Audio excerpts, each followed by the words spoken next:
Актерот Бред Пит отворено зборуваше за тешкиот период низ кој минувал со семејните проблеми по разводот, откако некој од децата се откажа од неговото презиме. Во реткото интервју, 62 годишниот актер изјави дека иако никогаш немал суицидни мисли, во еден момент почувствувал дека може да го разбере самоубиството, додека се справувал со турбулентен период поврзан со семејните работи, пренесува People. Никогаш не сум имал суицидни мисли, тоа едноставно не е во мојот карактер, всушност ако имам некоја мана, тоа е веројатно што сум роден оптимист. Тоа ми помогнало многу пати, но исто така ме довело до тоа да одам со главата во зид. Или, како што би рекол мојот секогаш духовит пријател Дейвид Финчер, да, ти ја гледаш чашата секогаш како полуполна, иако внатре има урина, рече тој во неодамнешното интервју. Пит сепак изјави дека никогаш не помислил да стави крај на својот живот и покрај големите животни пресврти. Како и да е, никогаш не сум имал самоубиствени мисли, освен во еден мал период. Во тој кус период едноставно не гледав излез. Болката беше толку голема, што иако немаше да го направам тоа, сепак можев да го почувствувам студениот челик од куршумот во мојата глава и тоа ми делуваше како олеснување. Си помислив, о добро, сега разбирам. Го разбирам самоубиството, но исто така мислам дека имаме неверојатни инстинкти за преживување и кај мене тој инстинкт веднаш се активираше, изјави актерот. На прашањето дали тој тежок период бил поврзан со разводот и со децата, Бред Пит кратко одговори: семејни работи, можеме да го оставиме тоа така. Пит беше во брак со Анджелина Джоли, тие се разделија по бурниот развод во 2016 година, кој беше официјално финализиран 8 години подоцна во 2024 по долги правни битки. Тие имаат 6 деца: Медокс, Захара, Шајло, Пакс, Нокс и Вивиен, од кои 4 поднесоа барања за отстранување на презимето Пит. Помладата ќерка на легендарниот пеач Здравко Чолич, Лара, го прославила 20-тиот роден ден во луксузниот Кан во Франција, а сега на социјалните мрежи се појавија фотографии од раскошната роденденска прослава. Не е тајна дека Чолич не штеди на своите наследнички, па затоа не му било проблем да издвои околу 10.000 евра за својата помлада ќерка, што според медиумите е цената на VIP местата во клубот каде што била Лара, пишува Српски Мондо. Инаку Лара Чолик, како место за својата гламурозна прослава, го избрала прочуениот клуб Ресторан, кој се наоѓа во марината Понканто, на познатиот булевар Ла Круазет во Кан.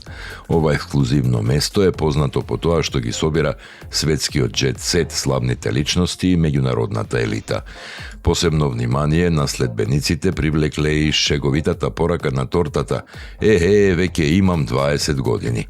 Инаку ова не е прв пат помладата ќерка на Чолич да го привлече вниманието на јавноста со атрактивни и провокативни објави на социјалните медиуми.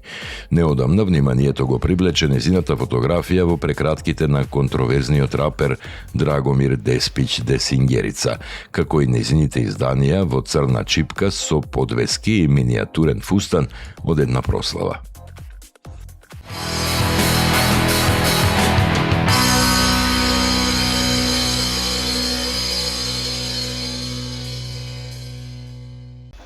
На 11 август 1987 година во Скопје е роден Филип Тасевски Фиц, музичар, текстописец, композитор, визуелен дизајнер, чие творештво повеќе од 2 децении е поврзано со македонската независна и алтернативна културна сцена. Во музиката препознатлив како фронтмен, вокалист и гитарист на култниот скопски панк-рок хардкор состав Новиот почеток, бенд кој бил формиран во 2002 година.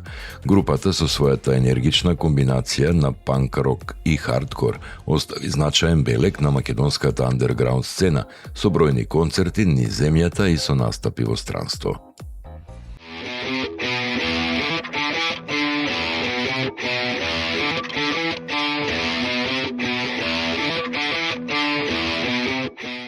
Еминентните македонски уметници, виолинистот Владимир Костов и чембалистката Цветанка Созовска, вечерва ќе изведат барокна музика во рамките на фестивалскиот репертоар на 66-тото издание на Охридско лето.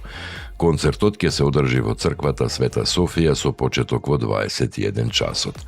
Цветанка Созовска е родена во 1975 година во Скопје.